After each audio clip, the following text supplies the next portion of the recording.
The weakest point in the official version has always been the collapse of Building 7, as no steel structure had ever collapsed before due to fire. The 9/11 Commission report, in fact, avoids mentioning the building altogether, as if it had never existed. One person who seems to have no doubts about the collapse is Dutchman Danny Jowenko, head of a controlled demolition company. Ja, en de rest zakt er gewoon in. Dus dit is controlled demolition. Zeker weten? Zeker weten. Er is nagesprongen. Dit is in opdracht gebeurd. Dit heeft een team gedaan van experts.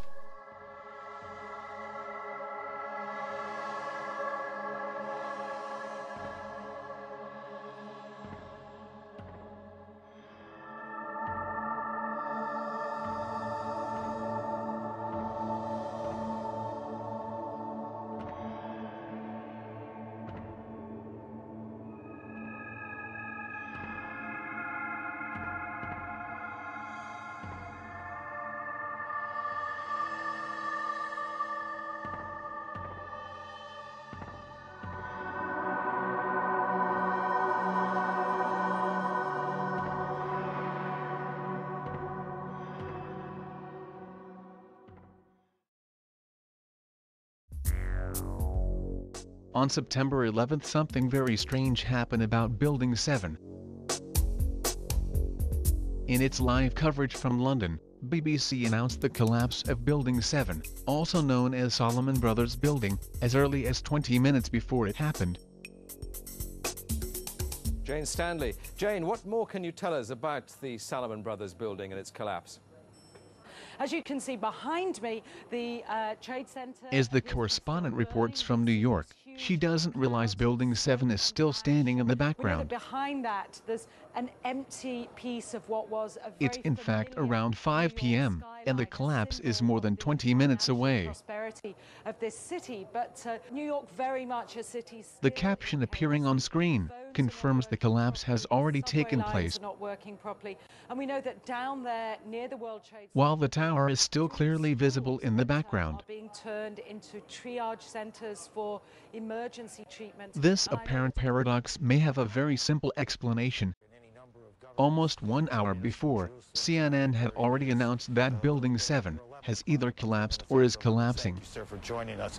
We are getting information now that one of the other buildings, Building 7, in the World Trade Center complex, is on fire and has either collapsed or is collapsing.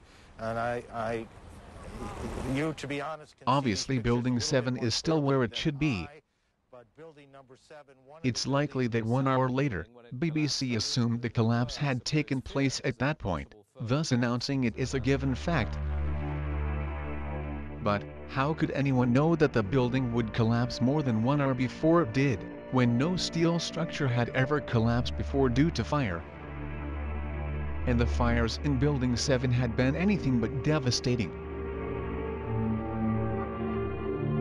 It appears, in fact, that the police had been clearing the area from as early as 1 p.m., since they knew the building was going to be brought down. Building here in Midtown Manhattan. Here's some testimony from the street. All I can attest to is that by noon or 1 o'clock, they told us we had to move from that triage site up to Pace University, a little further away, because Building 7 was going to come down or being brought down. Did they actually use the word brought down, and who was it that was telling you this? The fire department, and they did use the word, we're going to have to bring it down.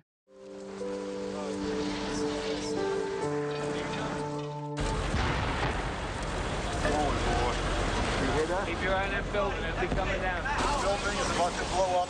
Move it back. All right, guys. Sorry.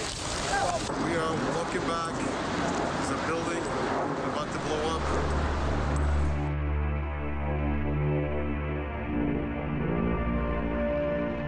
Yeah, here's one of the guys who can tell you I'm okay, all right? Here, hold on. You want to call your mother or something? You gotta get back from here. You know that. You gotta get back. All right. Don't worry about me. You need to make calls right now. All right. That's...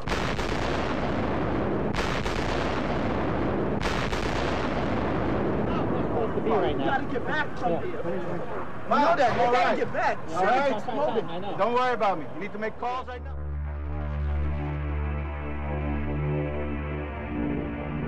Building 7 did not collapse because of the fire, as claimed by the official version, but it appears to have been demolished in purpose. Why then not tell the truth right away? And if the authorities had been lying to us about Building 7, how do we know they haven't been lying about all the rest as well?